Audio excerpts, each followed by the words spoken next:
Hello everyone, welcome back to our online English classes at Shri Ram College 17 Arabi Rising Nagar. Students, today we are going to discuss a famous poem, Woman to Man by Judith Wright. सबसे पहले एक चीज बता दूं students कि ये बहुत ही बोल्ड पोइम है, जूडिथ राइट के द्वारा लिखी गई, क्योंकि जूडिथ राइट एक फेमिनिस्ट है. ओके, पहले भी मैं बात कर चुका हूं, तस्लीमा नसरीन की एक हमने पोइम की है जो कि आपके थर्ड ईयर के सिलेबस के अंदर ही थी, at the back of progress. तो फेमिनिस्ट क्या करती है कि जो मेल डोमिनेंसी है ना, ये इसके अगेंस्ट जाती है कि जो हमारा मेल डोमिनेंट जो हमारी सोसाइटी है उसके अंदर विमेन से कैसा बिहेव किया जाता है और उनके साथ में क्या क्या मतलब आप कहें कि मिसबिहेव किया जाता है, तो उसके बारे में लिखती हैं जो हमारी फेमिनिस्ट होती हैं. तो जूडिथ राइट भी एक फेमिनिस्ट है. ओके, जैसे कि वर्जीनिया वुल्फ है या इलेन शोवाल्टर है या मार्गरेट एटवुड है, ये कुछ ऐसी फेमस फेमिनिस्ट है. लेकिन इस पॉइंट के अंदर आपको मैं बता दूं कि उन्होंने ऐसा कुछ भी नहीं लिखा, उन्होंने मेल डोमिनेंस को क्रिटिसाइज नहीं किया है, मेल्स को क्रिटिसाइज नहीं किया है. बहुत ही बोल्ड पोइम है. आप ये कहें कि उनके खुद के बारे में ही पोइम है, वो खुद के बारे में ही बात करेंगी, वुमेन टू मैन. ओके, तो बहुत ही इंटरेस्टिंग है, बहुत ही बोल्ड पोइम है. तो सबसे पहले अपने बात करेंगे जूडिथ राइट के बारे में, फिर अपने आगे पोइम के बारे में बात करते हैं. जूडिथ राइट बॉर्न ऑन 31 मई 1950 को इनका जन्म हुआ था आर्मीडिल ऑस्ट्रेलिया के अंदर. ये एक ऑस्ट्रेलियन पोइट है और इनकी डेथ कैनबरा ऑस्ट्रेलिया में हुई थी 25 जून 2000 के अंदर. She was an Australian poet, environmentalist, assist, historical novelist and critic. अगर अपने इनके प्रोफेशंस की बात की जाए तो पोइट है ये, इन्वायरमेंटलिस्ट रही हुई है, ओके, एसिस्ट भी हैं, हिस्टोरिकल नोवेलिस्ट हैं, बहुत सारे हिस्टोरिकल नोवेल भी इन्होंने लिखे हैं और क्रिटिक भी रहे हैं. She has garnered critical acclaim for concise traditional words. इनको अपनी ट्रेडिशनल वर्ड्स के लिए बहुत ज्यादा मतलब उनको रिस्पेक्ट दी गई है. ओके, और अब अपने बात करते हैं कुछ इनके मेजर वर्क्स की. अगर बात करें तो द मूविंग इमेज है 1946 के अंदर पब्लिश हुआ था. वुमेन टू मैन 1949 के अंदर पब्लिश हुआ, जैसे जिस पोइम को अपने पढ़ रहे हैं. ओके, यही तो हमारी आज की पोइम है जो कब पब्लिश हुई थी, 1949 के अंदर. द गेटवे 1953 के अंदर, the two fights 1955, Australian bird poems 1961, the other half 1966 और Phantom dwelling 1985, the flame tree 1993. Okay, तो ये इनके कुछ फेमस वर्क हैं. अब हमने बात करेंगे अगर हमारी आज की पोइम की, तो एक टिपिकल एक वुमेन के लिए, देखिए औरत के लिए सबसे बड़ा जो सुख होता है वो कहते हैं कि होता है जब वो मां बनती है. ओके, लेकिन जब उसके बच्चे का जन्म होता है, इवन कि वो प्रेग्नेंट हो जाती है, तो आपको पता है कि जैसे ही एक बच्चे का जन्म होता है तो it is like a rebirth of both. ऐसा होता है कि दोनों का फिर से जन्म होता है, क्योंकि बहुत ही क्रिटिकल, बहुत ही कॉम्प्लिकेटेड ये प्रोसेस होती है जब डिलीवरी होती है. तो इसके अंदर जैसे कि आप देख रहे हैं कि जो हमारी पॉइंट है वो खुद प्रेग्नेंट है, तो आप इस पोइम को एक ड्रामेटिक मोनोलॉग भी मान सकते हैं क्योंकि वो अपने हस्बैंड से बात कर रही है. तो अब इस पोइम के अगर अपने सब्जेक्ट की बात की जाए, this very poem is about the fear of a women in giving birth to a child. अब ये पोइम किस पे बेस्ड है कि एक ऐसी औरत है जो प्रेग्नेंट है और उसको डर है, वो डर रही है, ओके, कि अपने बच्चे को जन्म देने से पहले वो डर रही है. It clearly reflects the psyche और fear of a pregnant women. अब इस पॉइंट के अंदर क्लियरली आपको दो चीजें रिफ्लेक्ट होंगी. एक तो साइके का मतलब यहां पे कि उसकी मनोदशा क्या है, मतलब है ना, उसकी स्टेट ऑफ माइंड उसका क्या है, और फियर, डर तो है ही एक प्रेग्नेंट वुमेन का. देखिए मैं पहले बता रहा हूं कि जब एक औरत की डिलीवरी होती है, एक बच्चे का जन्म होता है, तो ये एक औरत का और उस बच्चे का रीबर्थ होता है, क्योंकि बहुत ही टफ ये प्रोसेस होता है. और जब एक बच्चे का जन्म होता है तभी वो माँ बनती है, लेकिन माँ बनने से पहले जब वो प्रेग्नेंट होती है तो उसको क्या डर है, उसकी स्टेट ऑफ माइंड क्या है, उसकी साइकोलॉजिकल सिचुएशन क्या है, तो उसके बारे में है ये poem. This poem is centred upon women sexuality and sensuality. Okay, अगर अपने इस पोइम की बात की जाए तो ये पोइम डिपेंड है एक औरत की सेक्सुअलिटी पर और उसकी सेंसुअलिटी पर, कि उसकी संवेदनशीलता क्या है. Sex is the symbol of life as well as death, क्योंकि आपको पता है कि एक बच्चे के पैदा होने के लिए sex is a necessary process और उसी को लाइफ का सिंबल माना गया है और उसी को डेथ का भी सिंबल माना गया, क्योंकि अगर मान लो किसी बच्चे का जन्म हो जाता है तो उसको नई लाइफ मिल जाती है, लेकिन अगर जो डिलीवरी के समय में अगर ऐसा कोई प्रॉब्लम आ जाती है, अगर मान लो प्रेगनेंसी फेल हो जाती है, तो फिर उससे क्या हो जाता है, डेथ हो जाती है। तो यानी कि जो इंटरकोर्स है, फिजिकल जो इंटरकोर्स है, वो दोनों ही चीज़ों का सिंबल है। और लाइफ का भी सिंबल है, जब बच्चे का जन्म होता है तो वो लाइफ का, क्योंकि एक नई लाइफ आती है, एक नया बच्चा जन्म लेता है, लेकिन जैसे ही अगर मान लो डेथ हो जाती है तो फिर वो डेथ का सिंबल भी बन जाता है। दोनों ही एस्पेक्ट में अपने इसको देख सकते हैं। ओके, तो अब अगर अपने इस पोइम की बात के बारे में बात करें, बहुत ही शॉर्ट पोइम है, 4 स्टैंजा में अपने इसको पढ़ने वाले हैं। और ये पोइम एक प्रकार की ड्रामेटिक मोनोलॉग है। स्टूडेंट्स, आपको मैंने बहुत बार बताया कि ड्रामेटिक मोनोलॉग के अंदर क्या होता है, एक स्पीकर है जो किसी से बात करता है, और लेकिन जिससे वो बात करता है, यानी कि जो लिसनर होता है, वो उसको आंसर नहीं करता है। अपने को हर टाइम ऐसा लगेगा कि वो किसी से बात कर रहा है, उसके आसपास कोई है जैसे वो बात कर रहा है, यानी कि साइलेंट ऑडियंस इसके अंदर होती है, साइलेंट इसके अंदर एक लिसनर होता है।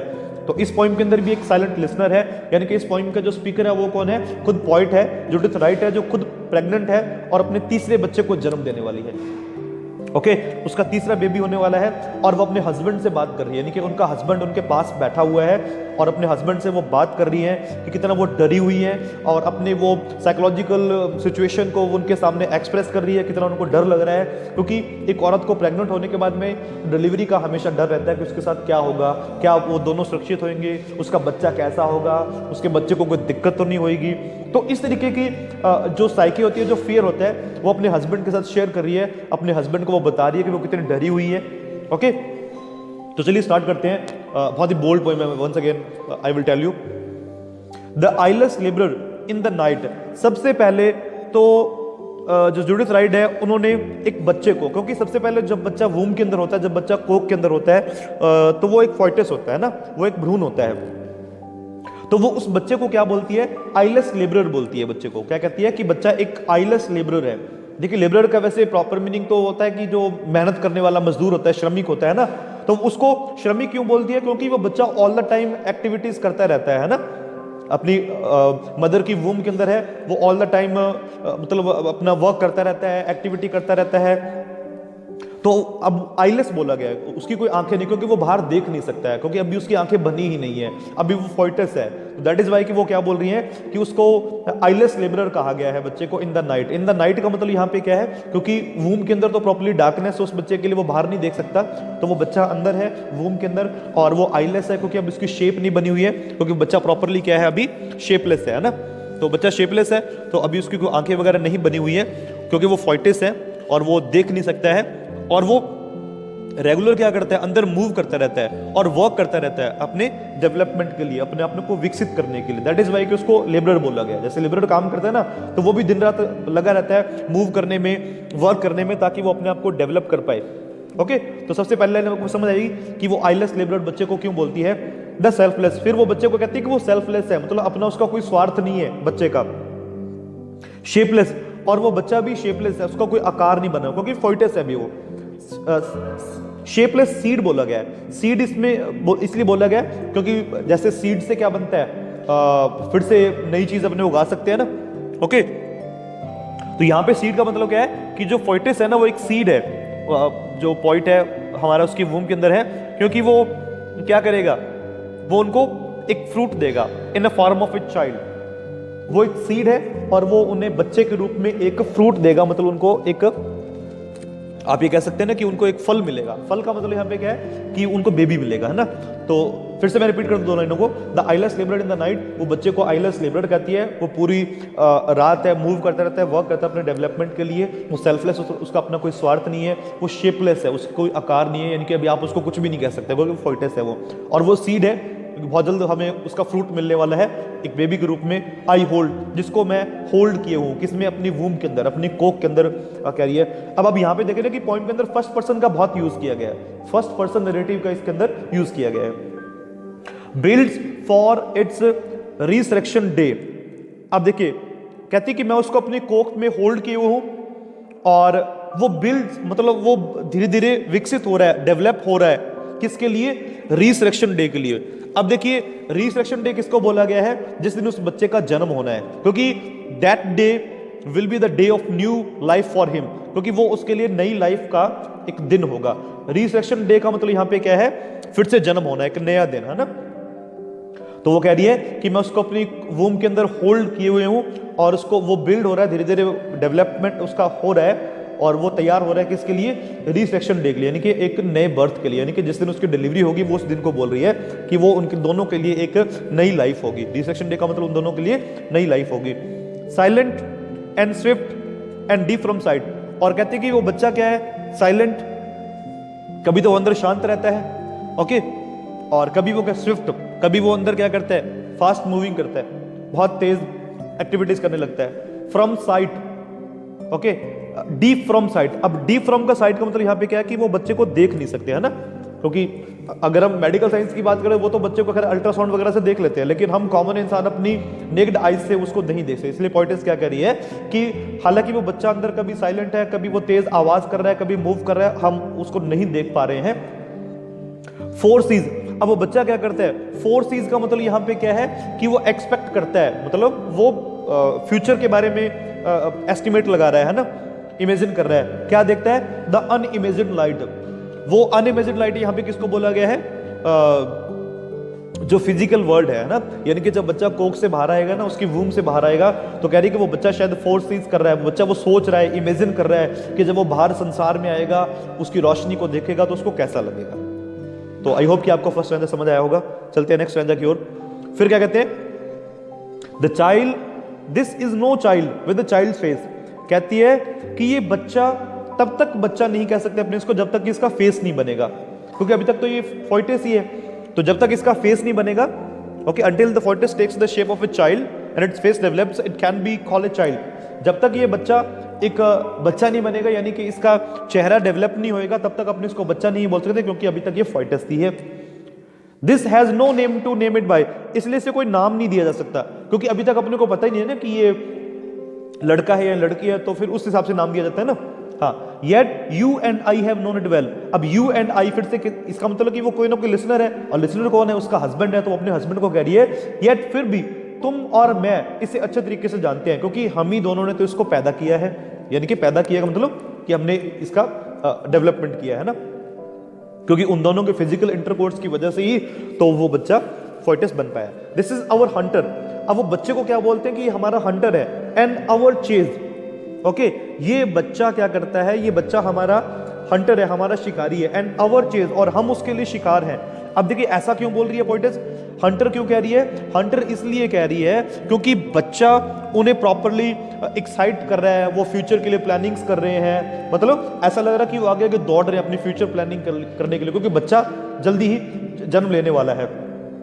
और अवर चीज, हम उसके क्या है, शिकार। हम उसके शिकार क्यों हैं, क्योंकि उसकी वजह से तो हम अपने कामों में लगे हुए हैं, हम बहुत ही क्विकली हमारी फ्यूचर प्लानिंग्स कर रहे हैं, है ना, फ्यूचर प्लान्स हमारे बना रहे हैं, हम बहुत ही एक्साइटेड हैं। दैट इज वाई बच्चे को हंटर बोलती है।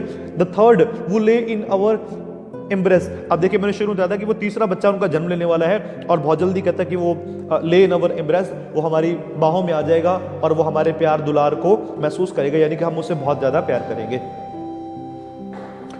फिर कहती है, this is the strength that your arm knows. Okay, अब इसका मतलब क्या है, थर्ड स्ट्रैंजा के अंदर वो बता रही है प्रॉपर, कह रही है कि अपने हस्बैंड को वो बता रही है कि ये बच्चा हम दोनों के कॉम्बिनेशन, यानी कि हम दोनों के इंटीमेट होने से ही ये बना है, और तुम्हारी जो आर्म्स है, मतलब तुम्हारी जो बाजुएं हैं, वो जानती हैं इस स्ट्रेंथ को। कौन सी स्ट्रेंथ को, द आर्क।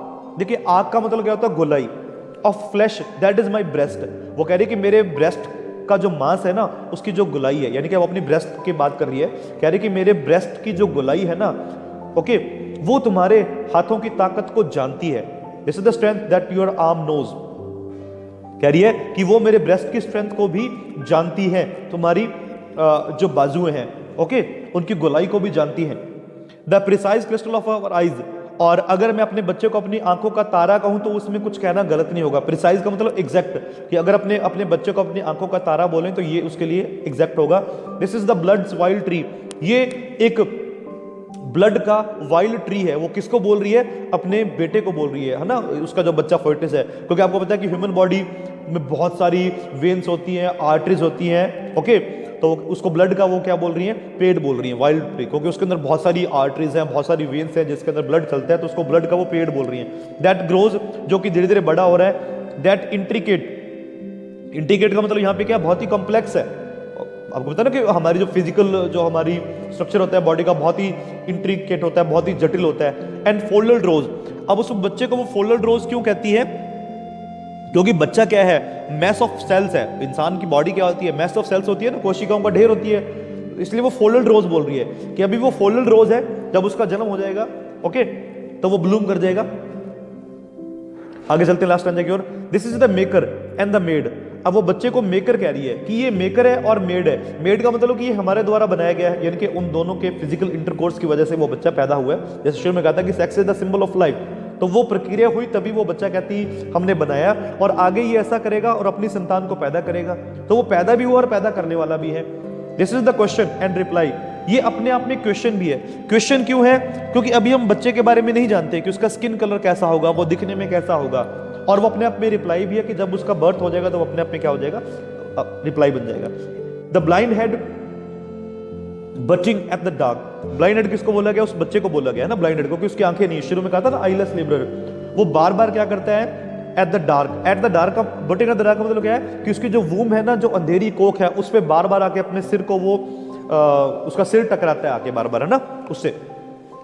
द ब्लेज, ऐसा लगता है कि वो बाहर आने की कोशिश कर रहा है। The blaze of light along the blade, और कह रही कि मुझे डर है कि कहीं जब वो बाहर आएगा और जब हम उसके अम्बिलिकल कोर्ड, आपने स्टूडेंट्स गर्भनाल सुनोगे ना, जैसे बच्चे का बर्थ होता है तो उसके गर्भनाल को, अम्बिलिकल कोर्ड को काटा जाता है ना, ब्लेड से। तो कह रही मुझे डर है कि जब वो बाहर आएगा और उसके अम्बिलिकल कोर्ड्स को एक चमकते हुए ब्लेड से काटा जाएगा, तो कहीं वो बच्चा उस ब्लेड को, उसकी चमक को देखकर डर न जाए वो बच्चा। ओ होल्ड मी, मुझे पकड़ लो, फॉर आई एम अफ्रेड, क्योंकि मैं बहुत डरी हुई हूँ। अब यहाँ पे क्लियर हो रहा है कि वो अपने हस्बैंड से बात कर रही है कि प्लीज होल्ड मी, मैं बहुत डरी हुई हूँ। तो ये थी स्टूडेंट्स पोइम एक प्रेग्नेंट औरत के बारे में, कि उसकी साइके क्या होती है, वो कितनी घबराई होती है, कितनी वो डरी होती है जब वो प्रेग्नेंट होती है, जब वो अपने बच्चे को जन्म देने वाली होती है। तो टिपिकल एक प्रेग्नेंट वुमेन अपने डिलीवरी के बारे में क्या सोचती है, क्या क्या उसको डर रहते हैं, तो उसी के बारे में ये पोइम थी, women to man. I hope कि आपको पसंद आई होगी। आप हमारी वीडियोस को लाइक करते रहे, शेयर करते रहे, कमेंट्स में हमें बताते रहे आपको कैसा लग रहा है। मिलते हैं एक नेक्स्ट चैप्टर के साथ में। Thanks for watching, have a good day.